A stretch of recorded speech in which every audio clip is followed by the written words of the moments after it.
Good morning students. तो आज हम लोग पढ़ेंगे हमारा remaining topic disaster management cycle और डिज़ास्टर मैनेजमेंट कि अगर कोई भी डिज़ास्टर आए तो उसे हम लोग कैसे मैनेज करेंगे, mainly of the management of disaster. तो देखो, disasters leave a permanent mark on a community, destroying lives and property and forever changing the area. Each principle of disaster management is designed to either prepare a community for a disaster, respond to the immediate needs of a community during a disaster, और to help rebuild and avoid future disasters. तो mainly जो ये disaster management है या जो हम लोग principles जो भी बनाया है मैनेजमेंट के लिए, वो क्यों होता है कि जो कम्युनिटी डिज़ास्टर ने कम्युनिटी में जितना डिस्ट्रक्शन किया, जितना चेंजेस किया, जितना एक परमानेंट मार्क छोड़ दिया, उसको फिर से रीबिल्ड करने के लिए, उसको फिर से ठीक करने के लिए, इमीडिएट जितना भी नीड्स है वो सब ठीक करने के लिए, immediate response, immediate disaster management, इसके लिए जितना हो सके वो बनाता है हमारा ये प्रिंसिपल। ठीक है, तो मेनली ये जो डिज़ास्टर मैनेजमेंट है ये पूरा एक साइकिल के ज़रिए होता है, मतलब फर्स्ट टू लास्ट एक साइकिल मेंटेन करके ये मैनेजमेंट होता है। तो साइकिल में देखो, पॉइंट से डिज़ास्टर इम्पैक्ट का, डिज़ास्टर मैनेजमेंट का साइकिल जो है, सबसे पहले कोई भी डिज़ास्टर इम्पैक्ट हुआ, मतलब कोई डिज़ास्टर आया है, जैसे अभी हमारे लिए सोचो ये डिज़ास्टर इम्पैक्ट कोरोना वायरस, ठीक है। तो डिज़ास्टर इम्पैक्ट हुआ, उसके बाद रिस्पॉन्स, उसके बाद रिकवरी, उसके बाद development, then migration, then preparedness. तो डिज़ास्टर साइकिल का ये है तुम्हारा पूरा साइकिल। उसमें ये जो डिज़ास्टर इम्पैक्ट है, मेनली इम्पैक्ट जो कंडीशन आया है वो सोचो, अभी के लिए कोरोना वायरस हो सकता है, दूसरा टाइम में फ्लड हो सकता है, या फिर हो सकता है कि सुनामी आ गया है, या फिर अर्थक्वेक आ गया, कुछ भी आए तो वो आता है हमारा डिज़ास्टर इम्पैक्ट की जगह पे। उसके बाद है रिस्पॉन्स। अभी रिस्पॉन्स क्या है, मेनली रिस्पॉन्स फेज में मेनली एक्यूट जो तुम्हारा एक्चुअल जो इम्प्लीमेंटेशन होता है वो आता है इस रिस्पॉन्स में। ठीक है, मतलब कोई भी एरिया में कोई डिज़ास्टर आया, उसके लिए क्या इम्प्लीमेंटेशन दिया गया है हेल्थ केयर प्रोवाइडर्स से, या एज ए नर्स क्या तुम्हारे इम्प्लीमेंटेशन तुमने क्या दिया, तुमने क्या रिस्पॉन्स किया, उसके हिसाब से तुम्हारा बनता है ये साइकिल। मतलब जो मेनली यहाँ पे पूरा इम्प्लीमेंटेशन पार्ट आएगा ड्यूरिंग डिज़ास्टर में। जैसे तुमने रिस्पॉन्स टीम ने शायद किया कि क्विकली एड्रेसिंग किया, जो नीड्स था उसको फुलफ़िल किया, या फिर जैसे अभी कोरोना के लिए हम लोग अभी रिस्पॉन्स में आए हैं, रिस्पॉन्स स्टेज में है। जैसे अभी रिस्पॉन्स हो रहा है, मतलब जैसे ये आइसोलेशन चल रहा है, लॉकडाउन चल रहा है, क्वारंटाइन में हैं लोग, उसके बाद जो ट्रीटमेंट चल रहा है, जितना भी इम्प्लीमेंटेशन दे रहे हैं, जैसे पुलिस फोर्स काम कर रहे हैं, जैसे नर्सेस, डॉक्टर्स,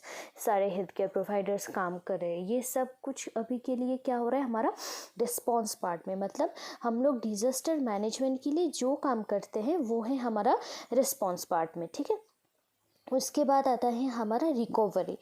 तो ये रिकवरी कब आता है, जब कि तुम्हारा ये डिज़ास्टर ख़त्म हो जाता है। मतलब रिस्पॉन्स के बाद तो डिज़ास्टर एक टाइम में जाके ख़त्म होगा। जैसे अभी अपकमिंग सिचुएशन क्या होने वाला है कि जब ये कोरोना ख़त्म हो जाएगा, कितना भी लेट हो, एक दिन ना एक दिन इसको ख़त्म होना है, तो जब तक ये ख़त्म होगा उसमें क्या होगा, हमारा पूरा जो इकोनॉमी है वो गिर जाएगा। उसके बाद जो भी बहुत सारे इंसान का नौकरी चला जाएगा, बहुत सारे लोग नहीं खा पाएंगे तो इसमें क्या होगा, तुम्हारा एक डिज़ास्टर के वजह से एक बहुत बड़ा चेंजेस आएगा। ये जितने भी सारे ये चेंजेस आएंगे उसको रिकवरी करना, वो है मेनली ये रिकवरी फेज। जैसे हमारे इंडिया का अगर इकोनॉमी गिर जाए, उसको पहले जैसा बनाना, वो तुम्हारा होता है रिकवरी फेज। और ये मेनली तुम्हारा बहुत लॉन्ग टर्म चलता है और बहुत ज़्यादा एफोर्ट का ज़रूरत होता है कोई भी बिगड़ा हुआ चीज़ को रिकवर करने के लिए। ये तुम लोग अगर नॉर्मल लाइफ में भी देखो, कोई भी चीज़ अगर अचानक से बिगड़ जाए, उसको अगर तुम लोग रिकवर करने जाओ, उसमें ज़्यादा हम लोगों को क्या एफोर्ट डालना पड़ता है। तो रिकवरी फेज में भी ये जो डिज़ास्टर ने इम्पैक्ट किया था, रिस्पॉन्स के बाद जो डिज़ास्टर ख़त्म हुआ उसके बाद जितना भी रिमेनिंग रह गया, उसमें क्या होता है हमारा रिकवरी फेज में सबको हमें रिकवर करना है। मतलब पहले जैसा बनाना है, जो डिजास्टर से पहले था वैसे सिमिलरली बनाना है हमें ये रिकवरी फेज़ में, ठीक है। और मेनली इसमें सबका बहुत ज़्यादा एफर्ट का ज़रूरत पड़ेगा। जैसे कि रिकवरी फेज़ में ना तो सिर्फ डॉक्टर नर्सेस ये सब नहीं रहेगा। रिकवरी फेज़ में तो मैं सिर्फ कोरोना का एग्जांपल दे, रिकवरी फेज़ में सबका ज़रूरत पड़ेगा, क्योंकि सब कुछ बिगड़ चुका होगा, इकोनॉमी बिगड़ चुका होगा, बहुत सारे इंसान हेल्पलेस हो जाएंगे। तो सबको संभालने के लिए हमें एक साथ काम करना पड़ेगा, जो कि एक बहुत लॉन्ग टर्म फेज़ होगा। पहले जैसा बनाने में बहुत टाइम लग जाएगा। तो मेनली ये है हमारा रिकवरी फेज़। उसके बाद आता है डेवलपमेंट। अभी जब हम लोगों ने सोचो कि रिकवर कर दिया, रिकवर के बाद उसको डेवलप करना पड़ेगा, कि सोचो फिर से हम लोगों ने नॉर्मलाइज कर दिया, या फिर कोई भी चीज़ जैसे तुम्हें एक क्ले दिया था किसी ने, सोचो, या फिर तुम्हारे पास क्ले था, उस क्ले में किसी ने पानी फेंक दिया, तो तुमने रिस्पॉन्स क्या किया, उसमें से वो पानी अच्छे से हटाया क्ले से, या फिर क्ले को साफ़ किया। साफ़ करने के बाद तुमने क्ले से जो भी मॉडल बनाया था उसी जैसा जितना तुम्हारा हो पाया था उतना ही मॉडल तुमने फिर से बनाया, वो है हमारा रिकवरी फेज़। अभी वही मॉडल को फिर अच्छे से और भी अच्छा बनाना, उसको और अच्छा शेप देना, वो है हमारा डेवलपमेंट फेज़, ठीक है। तो डेवलपमेंट फेज़ में मतलब हमारा काम ही होगा कि उसको और भी अच्छा बनाना, और ज़्यादा अटेंशन देना उसमें। जो भी हमारा डिज़ास्टर का जो प्लानिंग था, या फिर जो भी रिस्पॉन्सेस हम लोगों को रिसीव मिला, जो भी हम लोगों ने किया, उसको और ज़्यादा उसमें अटेंशन देना, ठीक है। जैसे तुम्हारा कोई भी आफ्टर डिज़ास्टर, जैसे एम्प्लॉयज़ या फिर कम्युनिटी, सब क्या होता है, एंग्शियस हो जाता है। यूजुअली मेनली क्या हो जाता है, सबका एक जो नॉर्मल लाइफस्टाइल था वो बिगड़ जाता है, जिसके वजह से तुम्हारा इसमें क्या है कि तुम्हें एक इवैल्यूएशन करना पड़ेगा कि कितना तक तुम्हारा बिगड़ा था, तुमने कितना तक रिकवरी किया, फिर रिकवरी करने के बाद उसको कितना ज़्यादा तुम्हें डेवलप करना है, कितना ज़्यादा उसको फॉलोअप कर पाओगे, कितना ज़्यादा उसका एक्स्ट्रा कोई प्रॉब्लम है या नहीं, कितना उसको आइडेंटिफाई कर पाओगे। ये पूरा मेनली आता है हमारा डेवलपमेंटल फेज़ में, ठीक है, कि I to identify the problems, remaining जितना भी अगर प्रॉब्लम रह जाएगा उसको और ज़्यादा अच्छा बना के उसको डेवलप बनाना ही हमारा मेन एम होगा इस डेवलपमेंट फेज़ में। क्लियर। तो आफ्टर डेवलपमेंट हमारा स्टेज आता है मिटिगेशन। तो ये मिटिगेशन क्या है, मेनली ये जो मिटिगेशन है एक कोलैबोरेटिव वर्क है to reduce the cost of the disaster में जितना भी, जैसे अभी देखो मिटिगेशन में अभी क्या आएगा कि सब मिलके एक साथ काम कर रहे। हो सकता है कि कभी कभार तुम्हारा चीज़ें कम पड़ जाए, क्योंकि इंडिया, हम लोग जानते हैं इंडिया उतना ज़्यादा डेवलप्ड कंट्री नहीं है, डेवलपिंग कंट्री है। तो इकोनॉमिक का क्राइसिस इधर हर टाइम है।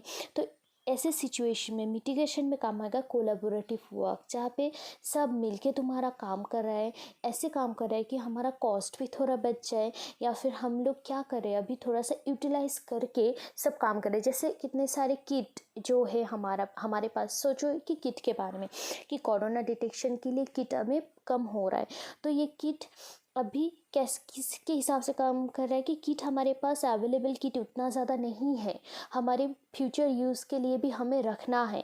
तो हम लोग क्या करेंगे, यूटिलाइज़ करके सब के लिए हम किट सप्लाई नहीं कर रहे, जितना चाहिए सिर्फ उतना ही कर रहे हैं। इसमें क्या हो रहा है, हमारा कॉस्ट भी तुम्हारा ठीक हो रहा है कि हमें सिर्फ एक चीज़ देखने से नहीं होगा, हमारे साथ साथ उसका हमारा इकोनॉमी भी देखना पड़ेगा।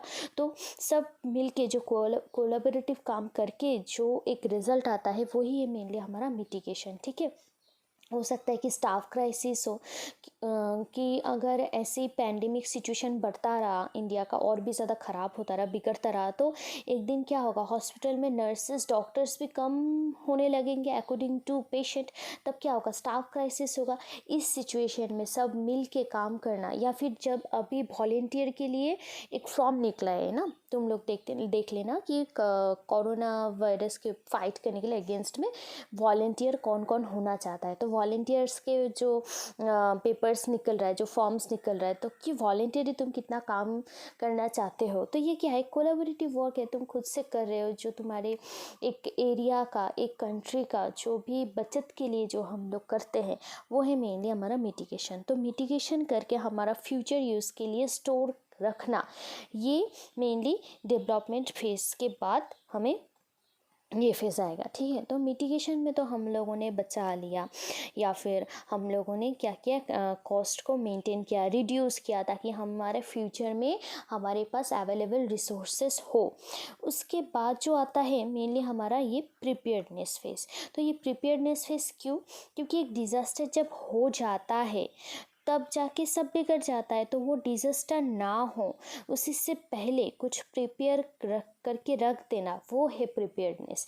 जैसे कि प्रिपेयर्डनेस मतलब जैसे हम लोग प्रिपेयर करते हैं ना कोई भी रेसिपी खाना, उससे पहले सामान प्रिपेयर करके रखते हैं, मतलब जब हम लोग पकाएंगे तब सिर्फ एक एक करके देने से हो जाएगा।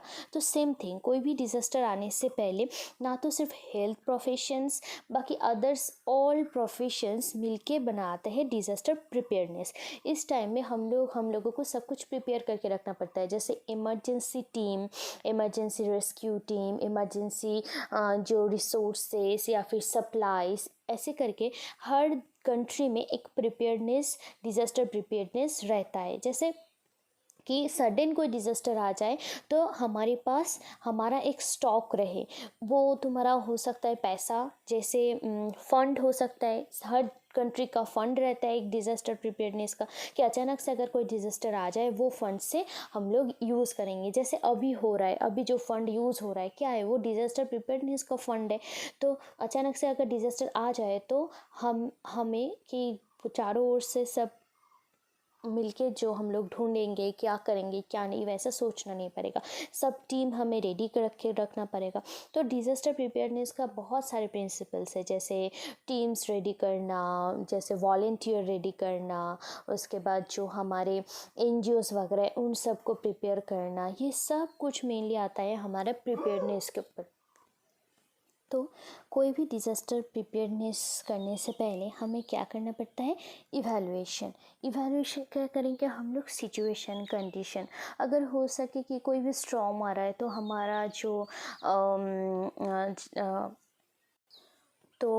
गवर्नमेंट है तो उसको पता चला कि ऐसा कुछ होने वाला है, या फिर साइंटिस्ट ने ऐसा कुछ बोला है कि कोई भी बहुत बड़ा सोचो बाहर से कुछ आके हमारे पृथ्वी में गिर रहा है, तो ऐसा कुछ भी अगर बोलने से क्या होता है, कोई भी अगर कुछ इवैल्यूएशन हम लोग करेंगे कि ऐसा कोई भी अगर पता चलता है तो हम लोग क्या हो जाते हैं, उसके लिए अवेयर हो जाते हैं।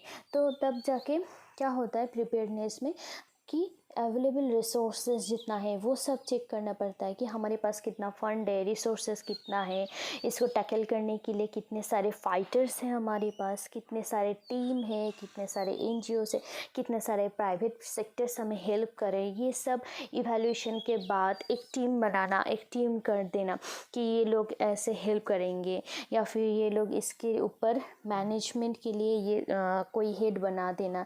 तो ये पहले से ही बना के रख देना, कोई भी डिज़ास्टर होने से पहले ही उसके अगेंस्ट फाइट करने के लिए जो हम लोग प्रिपेयर करके रख देते हैं, वही है हमारा मेनली प्रिपेयर्डनेस।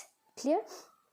तो मेनली ये पूरा है हमारा डिज़ास्टर मैनेजमेंट साइकिल। अगर आएगा एग्ज़ाम में कि डिज़ास्टर मैनेजमेंट कैसे करोगे, तब ये साइकिल के हिसाब से एग्जाम्पल देके हमें एग्ज़ाम में लिखना पड़ेगा, ठीक है। अगर अभी तुम लोगों का जैसे एग्ज़ाम में हो सकता है कि आ सकता है कोरोना वायरस के ऊपर डिज़ास्टर मैनेजमेंट, इंपॉर्टेंट क्वेश्चन हो ही सकता है तुम लोगों का, तो इतना बड़ा डिज़ास्टर हुआ है तो तुम लोगों को तब क्या करना पड़ेगा, एग्जाम्पल देके ये साइकिल मेंटेन करते करते आंसर लिखना पड़ेगा, ठीक है।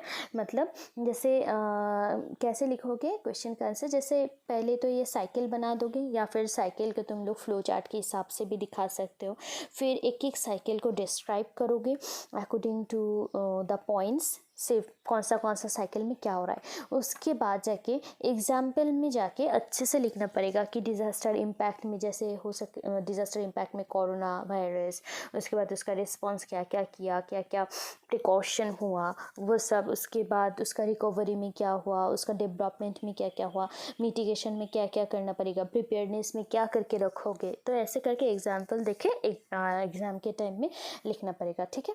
तो मेनली ये था तुम लोगों का डिज़ास्टर मैनेजमेंट साइकिल। तो ये साइकिल का इतना सा लिखने से तुम लोगों का हो जाएगा एग्ज़ाम में, ठीक है।